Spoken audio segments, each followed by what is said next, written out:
Students, कैसे हैं आप सब। उम्मीद है आप सब खैरियत से होंगे।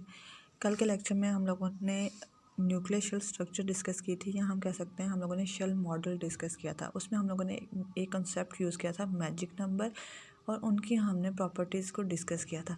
अब हमने कहा था कि जिस तरह से हमारे पास एटॉमिक मॉडल में इलेक्ट्रॉन्स जो हैं वो डिफरेंट स्टेट्स में एग्जिस्ट करते हैं, बिल्कुल इसी तरह से हमारे पास न्यूक्लियर फिज़िक्स में न्यूक्लियर मॉडल में हमारे पास न्यूक्लियॉन्स जो हैं वो डिफरेंट स्टेट्स में एग्जिस्ट करते हैं, डिफरेंट एनर्जी लेवल्स में एग्जिस्ट करते हैं, और उसके अकॉर्डिंग हम क्या करते हैं, उनको अरेंज करते हैं या उनकी कॉन्फ़िगरेशन को डिस्क्राइब करते हैं। ठीक है, सबसे पहले हम क्या करें, आज के लेक्चर में हम लोगों ने कहा था कि हम लोगों ने कंसिडर करेंगे इसके लिए कि हमारे पास जो पार्टिकल है वो किसी पोटेंशियल वेल में है। तो सबसे पहले हम वो सॉल्व करेंगे, ये मैंने स्टार्ट किया है। हम जो कंसिडर करते हैं पोटेंशियल वेल वो हम डिफरेंट करते हैं। उसमें हम लोगों ने फाइनाइट स्क्वायर वेल भी कंसिडर किया, हमने इनफिनाइट स्क्वायर पोटेंशियल वेल भी कंसिडर किया। इन दोनों के लिए हम लोगों ने श्रोडिंगर इक्वेशन को सॉल्व किया, लेकिन हमारे पास जो रिजल्ट्स थे वो सेम नहीं आ रहे थे। ठीक है, रिजल्ट्स किस तरह से सेम नहीं आए थे, हमने कहा था कि हमारे पास जो नंबर होते हैं वो होते हैं 2, 8, 20, 28, 50, 82 एंड 126। ये जो नंबर हैं ये एक्सप्लेन करते हैं शेल क्लोजर लेवल को। हम लोगों ने फाइनाइट स्क्वायर वेल को यूज़ किया, हम लोगों ने इनफाइनाइट स्क्वायर वेल को भी यूज़ किया। इन दोनों से जो हमारे पास रिज़ल्ट आए थे, जो शेल क्लोजर नंबर आए थे, वो हमारे पास इन मैजिक नंबर्स से मैच नहीं कर रहे थे। मतलब पहला शेल हमारे पास 2 पे क्लोज हो रहा था, सेकंड 8 पे क्लोज हो रहा था, लेकिन जो थर्ड था वो हमारे पास 20 पे 428 पे क्लोज नहीं हो रहा था, वो किसी और नंबर पे क्लोज हो रहा था, तो वो हमारे पास मैच नहीं कर रहे थे। फिर हम लोगों ने एक और थर्ड यूज़ किया, वो हमारे पास क्या है, 3D हार्मोनिक पोटेंशियल। हमने कंसिडर किया कि हमारे पास जो न्यूक्लियॉन्स हैं वो इस टाइम 3 डायमेंशनल हार्मोनिक पोटेंशियल में क्लोज्ड हैं, और उसका जो पोटेंशियल है वो हमारे पास है 1/2 m omega square r square. ठीक है, इसके लिए हम लोगों ने इक्वेशन को सॉल्व किया। Schrodinger equation minus H cut square over 2m plus V R plus L into L plus 1 H cut square over 2m r square into U is equal to E into U. E हमने क्या करनी है, energy calculate करनी है। We are की जगह हम लोगों ने ये वैल्यू पोटेंशियल की पुट की। इसके ऊपर हमने क्या की, बाउंड्री कंडीशंस को अप्लाई किया, और एनर्जी की जो हमारे पास वैल्यू आई है वो हमारे पास आई है E is equal to 2n plus L plus 3/2 into H cut omega. ये हमारे पास एनर्जी की वैल्यू आई है श्रोडिंगर इक्वेशन को सॉल्व करते हुए। अब हमारे पास इसमें जो n है वो हमने स्टार्ट लिया 0, 1, 2, 3, 4 से। इसी तरह से l भी हमने कहा है वो हमारे पास है 0, 1, 2, 3, 4। अब हमने कहा है कि हमारे पास जो 2n प्लस 1 है वो हमारे पास इक्वल है n के। ठीक है, कल हमने बात की थी कि हमने कहा था हमारे पास जैसे शेल्स होते हैं K, L, M, N, इनके लिए हमारे पास डिफरेंट नंबर्स होते हैं, क्वांटम नंबर्स।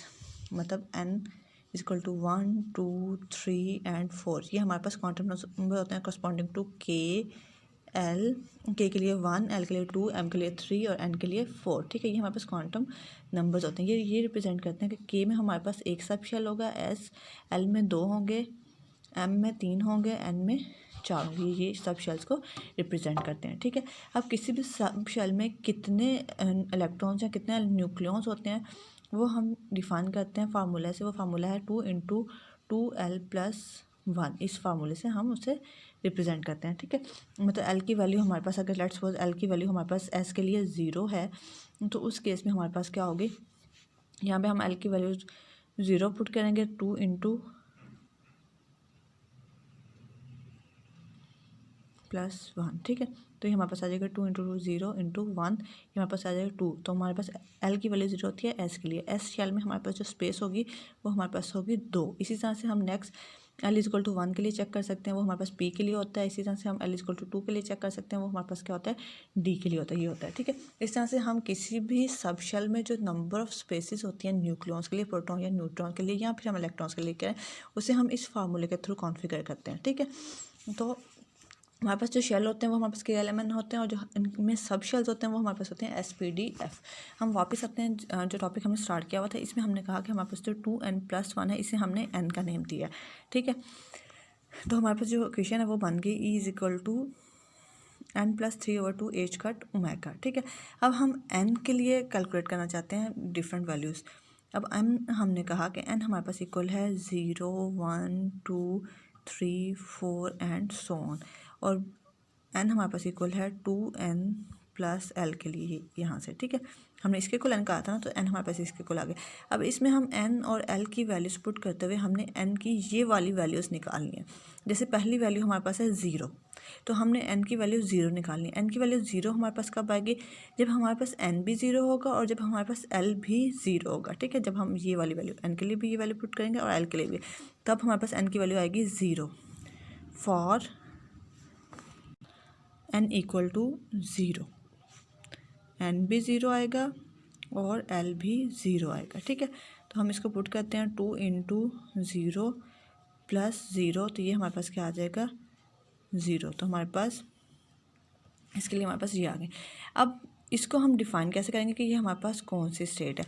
अब हमारे पास, जब हमने अभी डिस्कस किया था कि हमारे पास एन नंबर स्टार्ट होते हैं 1 2 3, एन 1 से स्टार्ट होता है। यहाँ पे हमने एन कहा कि हम एन हमारे पास 0 से स्टार्ट हो रहा है, ठीक है। तो अब हम क्या करेंगे कि एन को क्या करेंगे, एन को एन प्लस 1 रीड करेंगे। मतलब एन 0 है तो 0 प्लस 1 1, ठीक है।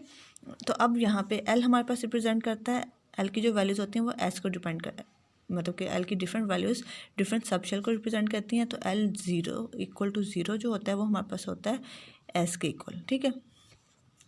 अब हमने कहा कि यहाँ पे हमारे पास एन, कैपिटल एन को अगर हम 0 के इक्वल करना चाहते हैं तो हमारे पास एन की वैल्यू 0 होनी चाहिए और एल की वैल्यू भी 0 होनी चाहिए, ठीक है। अब एन इज़ इक्वल टू 0 किसके है? हमने कहा है कि हम एन की जो वैल्यू है उसे 0 प्लस 1 लेंगे, मतलब कि एन को एन इक्वल टू 1 रीड करेंगे, एक नंबर इंक्रीज़ करके रीड करेंगे। तो ये 0 है तो 0 में प्लस 1 करेंगे तो ये हमारे पास क्या आ जाएगा? 1 आ जाएगा। एल इज इक्वल टू 0 किसके इक्वल होता है? एस सबशेल के इक्वल होता है, तो ये हमारे पास आ गया एस। तो ये हमारे पास 1s फर्स्ट सबशेल, ठीक है। उसके बाद हम फर्स्ट स्टेट हमारे पास क्या आ गई? 1s आ गई। नेक्स्ट स्टेट हमारे पास आएगी एनर्जी की n इज इक्वल टू 1 पे। अब हमने ये जो फार्मूला है 2n प्लस एल, इसमें हमने ऐसी वैल्यूज पुट करनी है n की और l की कि हमारे पास जो रिज़ल्ट है वो n इक्वल टू 1 का है। मतलब ये जो इनका जो आंसर आए वो हमारे पास क्या आना चाहिए? 1 आना चाहिए। तो अगर तो हम n को 1 पुट करते हैं तो उस केस में हमारे पास क्या होगा? 2 इंटू 1 2 हो जाएगा। तो इसलिए हम क्या करेंगे, यहाँ पे भी n को 0 पुट करेंगे और l को हम क्या करेंगे? 1 पुट करेंगे। तो अगर हम यहाँ पे देखें 2n plus L, 2 into N की वैल्यू हमारे पास 0 आ गई और l की वैल्यू हमारे पास क्या आ गई? 1। 2 इंटू 0, तो ये हमारे पास क्या हो जाएगा? 1 हो जाएगा, ठीक है। n का जो हमें स्टेट चाहिए थी, मतलब ये जो 0 है n इज इक्वल टू 0, ये हमारे पास फर्स्ट स्टेट आ गई जो हमारे पास है 1s। अब n इज इक्वल टू 1, ये हमारे पास सेकंड स्टेट आ गई, या हम कह सकते हैं ये ग्राउंड स्टेट आ गई, और ये हमारे पास क्या होगी? फर्स्ट स्टेट आ गई। तो ये फर्स्ट स्टेट हमारे पास कौन सी होगी? n is equal to again 0 है। 0 हमने कहा था कि हम n की जो वैल्यू उसे एक इंक्रीमेंट के साथ रीड करेंगे, मतलब n इंटू एन प्लस 1 के साथ रीड करेंगे। 0 प्लस 1 हमारे पास क्या आ गया? 1 आ गया। और l इक्वल टू 1 किसके होता है? ये हमारे पास सेकंड सबशेल, जिसे कि हम क्या कहते हैं? p, ठीक है। तो ये सेकंड स्टेट जो हमारे पास आएगी वो हमारे पास आएगी 1p, ठीक है। नेक्स्ट हमारे पास है n इज इक्वल टू 2। अब n इज इक्वल टू 2 कब हमारे पास आएगा? अगेन हम इसी फार्मूले में पुट करेंगे 2n प्लस एल। अब एक तो हमारे पास 2 आएगा, अगर हम l को 2 पुट करें और n is equal to 0 put करें तो हमारे पास क्या आएगी? n की वैल्यू 2 आएगी। हम पुट करके देख लेते हैं। For n is equal to 0 and l is equal to 1, ठीक है। सॉरी, अगर हम L1 पुट करेंगे तो हमारे पास n इज इक्वल टू 1 आएगा। हम यहाँ पे पुट करते हैं l इज इक्वल टू 2, ठीक है। अब ये हमने पुट किया 2 इंटू 0 प्लस l की जगह हमने क्या किया? 2 पुट किया, तो हमारे पास जो आंसर आएगा वो आएगा 0 प्लस 2 इज इक्वल टू 2। हमारे पास n की वैल्यू क्या आ गई? 2। एक तो हमारे पास ये आ गई और ये किसके लिए आई है? हमारे पास l की वैल्यू n की वैल्यू 0 और l इज इक्वल टू 2 के लिए। सेकंड हमारे पास कैसे आ सकती है? सेकंड हमारे पास ये आ सकती है कि अगर हम क्या करें, n को 1 पुट करें और l को हम क्या पुट करें? 0। तो उस केस में अगर हम चेक करें तो हमारे पास क्या आएगी? 2 इंटू 1 प्लस एल हमारे पास क्या है 0, तो ये भी हमारे पास क्या आ गई 2। तो अब हमारे पास एन की वैल्यू 2 के लिए क्या आ गई, दो पॉसिबिलिटी आ गई। एक तो हमारे पास आ गई एन इज इक्वल टू 0 और एल इज इक्वल टू 2 के लिए, और एक हमारे पास आ गई एन इज इक्वल टू 1 और एल इज इक्वल टू 0 के लिए। ठीक है, तो हम क्या करते हैं कि हम कहते हैं कि हमारे पास जो थर्ड होगी उसमें दो स्टेट्स होंगी। एक उसमें आएगी N is equal to 0, again हम एन इज इक्वल टू 0 तो इसे एक इंक्रीमेंट के साथ रीड करेंगे। तो ये हमारे पास क्या आएगा 1, और 2 हमारे पास क्या है एस पी एंड डी, या मैं लिख देती हूँ एस पी डी एफ, ये 1 sorry L is equal to 0, L is equal to 1, L is equal to 2, L is equal to 3। तो यहाँ पे हमारे पास एल इज इक्वल टू 2 है, तो कौन सा आएगा, डी आएगा। ठीक है, ये हमारे पास एक स्टेट आ गई, और दूसरी स्टेट हमारे पास क्या है एन इज इक्वल टू 1 और L is equal to 0। Again हम एन को एक इंक्रीमेंट के साथ पढ़ेंगे, ये 1 है तो हम क्या लेंगे एन इज इक्वल टू 2 और L is equal to 0। L is equal to 0 हमारे पास किसके लिए होता है, एस के लिए, तो ये हमारे पास दो होंगी 1D और 2S। ठीक है, दो इसमें होंगी। फिर हमारे पास हमने क्या किया, N is equal to 0 calculate कर लिया, एन इज इक्वल टू 1 भी कर लिया, एन इज इक्वल टू 2 भी कर लिया।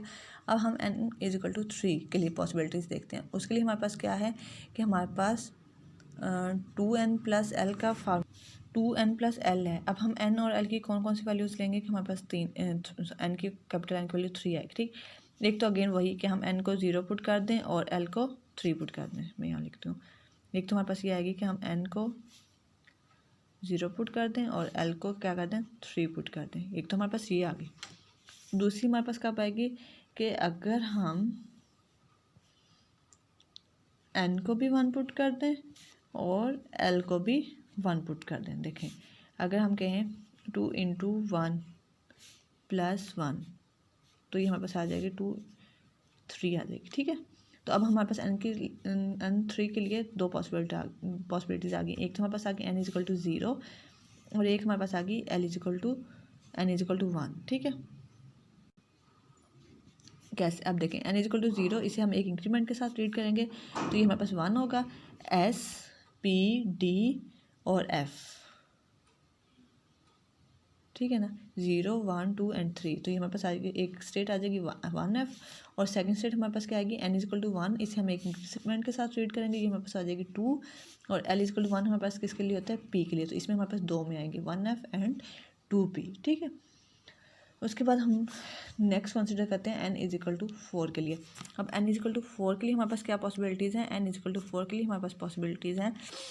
अगेन हम 2n प्लस एल इस फार्मूले में वैल्यूज़ पुट करेंगे। एक तो हमारे पास वही आ गई कि हम n को भी 0 पुट करें और l को हम क्या पुट कर दें 4 पुट कर दें। एक तो ये आ गई 2 0 0 प्लस 4, तो हमारे पास n की वैल्यू क्या आ जाएगी 4।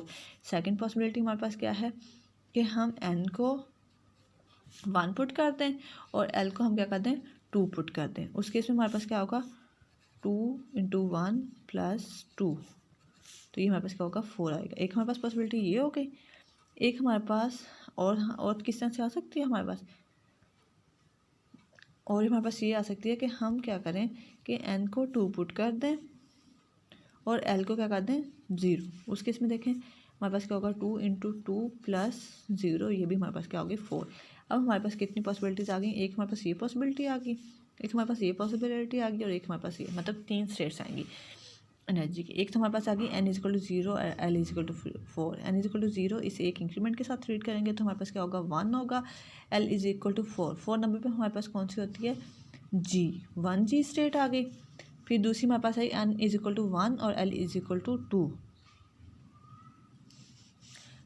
n को हम एक इंक्रीमेंट के साथ रीड करेंगे, तो ये हमारे पास 2 होगा, और l इज इक्वल टू 2 पे हमारे पास करती है S P एंड D। ठीक है, 2D स्टेट आ गई, और एक हमारे पास कौन सी आएगी n इज इक्वल टू 2, एक इंक्रीमेंट के साथ रीड करेंगे 3 होगी, l इज इक्वल टू 0 पे क्या होगा S, तो हमारे पास क्या आ जाएगी 1G 2D एंड 3S, ये स्टेट्स आ गई। ठीक है, अब हम एनर्जी लेवल्स ड्रा करेंगे, मैंने लाइन्स ड्रा कर ली। लेट्स सपोज ये हमारे पास फर्स्ट एनर्जी लेवल है। फर्स्ट एनर्जी लेवल हमारे पास कहाँ आया था, हमारे पास आया था फर्स्ट एनर्जी लेवल, ये फर्स्ट एनर्जी लेवल था हमारे पास n इज इक्वल टू 0 के लिए, capital N is equal to 0 के लिए हमारे पास फर्स्ट एनर्जी लेवल आया था, वो क्या है 1S है। ठीक है, जहाँ पे हमारे पास smaller N is equal to 0 होगा उसे हम 1 रीड करेंगे, smaller N is equal to 1 होगा तो उसे हम एज अ 2 रीड करेंगे, smaller N is equal to 3 होगा तो उसे हम क्या करेंगे 4 रीड करेंगे। ठीक है, जो हमारे पास फर्स्ट एनर्जी लेवल आया वो हमारे पास 1s आया, जो सेकंड आया वो 1p आया। ठीक है, इसे हम यहाँ पे ड्रा करते हैं। ये हमारे पास क्या हुआ, ये हमारे पास 1s हुआ for n is equal to 0। ठीक है, ये हमारे पास for n is equal to 1 हुआ 1p, फिर n इज इक्वल टू 2। हमारे पास क्या हुआ, जब हमारे पास n की वैल्यू 2 आई थी वो हमने कैलकुलेट की थी, ये देखें ये n इक्वल टू 2 के लिए था और ये हमारे पास की दो स्टेट थी, एक 1d और एक हमारे पास थी 2s। ठीक है, तो इससे हम करते हैं कि हमारे पास आ गई 2s एंड 1d। ठीक है, ये फिर हमारे पास next n is equal to 3 के लिए आ गई, n इज इक्वल टू 3 के लिए हमने ये कैलकुलेट की है, ये हमारे पास आ गई 2p एंड 1f। तो ये हम इसके करते हैं, ये हमारे पास आ गई 2p एंड 1f। ठीक है, उसके बाद n इज इक्वल टू 4 के लिए हमने कैलकुलेट की, ये हमारे पास आ गई 1g 2d एंड 3s। ठीक है, तो इसे हम लिखते हैं यहाँ पे, ये हमारे पास आ गई 1g 2d एंड 3s। ठीक है, ये हमारे पास आ गई n इज इक्वल टू 4 के लिए। ठीक है, उसके बाद n इज इक्वल टू 5 के लिए हमारे पास जो वैल्यू आएगी वो हमारे पास आएगी 1h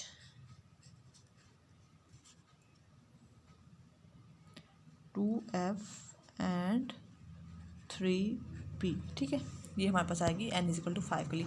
n is equal to 0 मैंने कैलकुलेट की, 1 मैंने की, 2 मैंने की, 3 मैंने की, n इज इक्वल टू 4 मैंने कैलकुलेट की, n इज इक्वल टू 5 मैंने कैलकुलेट नहीं की, वो आप खुद ट्राई करेंगे। इस तरह से आप n is equal to 6 7 next energy levels calculate कर सकेंगे। ठीक है, तो n इज इक्वल टू 1 के लिए n इज इक्वल टू 0 के लिए first energy level, n is equal to 1 के लिए second, n is equal to 2 के लिए third, fourth and so on. ठीक है, तो अब हम देखते हैं कि क्या हमारे पास जो शेल क्लोजर नंबर जो हमने मैजिक नंबर्स डिफाइन किए हैं ये हमारे पास उसके मैच कर रहे हैं कि नहीं। तो जो 1s स्टेट है इसमें हमारे पास हमने कहा था कि हमारे पास कितने इसमें नंबर्स आते हैं उसको हम डिफ़ाइन करते हैं। अगर आपको याद होगा मैंने आपको बताया था, इसे मैं यहाँ पे साइड पे लिख लेती हूँ। हमने कहा था कि हमारे पास 2 × 2l + 1 ये हमारे पास डिफाइन करते हैं। ठीक है, तो हमारे पास जो फर्स्ट एनर्जी लेवल है इसमें s है, s के लिए l की वैल्यू क्या होती है 0, तो हम लिखते हैं 2 × 0 + 1। तो ये हमारे पास क्या आ जाएगी, ये 0 हो जाएगी, 2 × 2। तो यहाँ पर हमारे पास नंबर ऑफ़ न्यूक्लियॉन्स या नंबर ऑफ़ प्रोटॉन्स कितने आएंगे, 2 आएंगे, फिर 1p है। ठीक है, इसको हम क्या करेंगे, इसमें हम दोबारा से यहाँ पे हम कहते हैं 2। अब हमारे पास l की वैल्यू p के लिए l की वैल्यू 1 होती है, तो 2 × 1 + 1, तो ये हमारे पास कितना होगा 2 × 2 × 2 1 3 3 × 2 कितना होता है 6। तो हमारे पास जो p शेल में आएंगे वो हमारे पास 6 आएंगे। इसी तरह से हम 2s × d में करेंगे तो ये हमारे पास कितने आएंगे, s में हमारे पास होता है 2 और d में हमारे पास कितने होते हैं, d में हमारे पास होते हैं 10। ठीक है, इसे आप उस फार्मूले से कैलकुलेट कर सकते हैं, 10 + 2 कितने होंगे 12। अगेन हमारे पास नेक्स्ट क्या है 2p एंड 1f। तो इसमें हमारे पास कितने होते हैं, f में हमारे पास 14 होते हैं और p में हमारे पास कितने होते हैं 6। तो ये हमारे पास कितने हो जाएंगे 14 + 6 = 20। इसी तरह से हमारे पास नेक्स्ट जो है वो हमारे पास आएंगे 30 और इसमें हमारे पास कितने आएंगे 42। ठीक है, ये हमारे पास आ गए। अब हम शेल क्लोजर चेक करना चाहते हैं। पहला शेल हमारे पास क्लोज हुआ 2 पे, ठीक है फर्स्ट शेल। ठीक है, सेकंड जो हमारे पास क्लोज हुआ वो हमारे पास हो गया 2 + 6 8 पे। थर्ड हमारे पास हुआ 12 + 8, यहाँ लिख लेते हैं 6 + 2 = 8। नेक्स्ट हमारे पास हुआ 12 + 8 = 20 पे। थर्ड हमारे पास हुआ 20 + 20 40 पे और नेक्स्ट हमारे पास हुआ 30 + 40 70 पे और उसके बाद हमारे पास जो नेक्स्ट हुआ वो हमारे पास हुआ 70 + 42, ये हमारे पास हुआ 112 पे। ठीक है, ये हमारे पास शेल क्लोजर नंबर आ गया। फर्स्ट 2 पे, सेकंड 8 पे, थर्ड 20 पे, फोर्थ 40 पे, फिफ्थ 70 पे और ये 112 पे। ठीक है, अब पहला हमारे पास जो मैजिक नंबर्स थे वो हमारे पास थे 2 8 20 40 70 एंड 112। ठीक है, ये हमारे पास शेल क्लोजर नंबर थे। अब पहला मैच कर रहा है 2 है, ठीक है। दूसरा मैच कर रहा है 8, ये भी ठीक है। ये 20, ये भी ठीक है। सॉरी 40 नहीं था ये तो हमारे पास जो अभी आए वो है। अगर आपको याद हो जो हमने मैजिक नंबर्स डिफाइन किए थे वो हमारे पास है 2, 8, 20, 28, 50, 82 एंड न्यूट्रॉन्स के लिए 126 भी, ठीक है। तो पहला हमारे पास मैच कर रहा है 2, वो ठीक है। सेकंड हमारे पास मैच कर रहा है 8, वो भी ठीक है। थर्ड हमारे पास मैच कर रहा है 20, वो भी ठीक है। अब यहाँ पे हमारे पास 40 है और यहाँ पे हमारे पास क्या था जो 28 था, यहाँ ये मैच नहीं कर रहा, ये भी मैच। तो अब यहाँ से पहले 3 मैच कर रहे हैं, यहाँ से हमारे पास क्या होगी, गड़बड़ होगी। इसका मतलब है कि हमारे पास कोई चीज़ मिसिंग है। जो हमारे पास 3D हार्मोनिक पोटेंशियल है वो हमारे पास यूज़फुल नहीं है, इसमें कुछ मिसिंग है और वो मिस क्या है इसे हम नेक्स्ट लेक्चर में देखेंगे, ठीक है। इसको कोशिश कीजिएगा। अब आप लोगों ने चेक करना है इस फार्मूले के थ्रू कि आप इलेक्ट्रॉन्स या सॉरी नंबर ऑफ़ न्यूट्रॉन्स ना या नंबर ऑफ़ प्रोटॉन्स बता सकते हैं किसी शेल में भी कितने आएंगे। और ये आपने यानी इक्वल टू 0, 1, 2, 3 के लिए ये कैलकुलेट करना है, ठीक है। इसमें कोई भी चीज़ अगर आपको समझ नहीं आई, क्लियर नहीं आई, आप मुझसे पूछ सकते हैं, लेकिन इसके लिए आपको पहले ट्राई करना पड़ेगा, ठीक है। आप इसे लाजमी ट्राई करें। ओके, अल्लाह हाफिज़।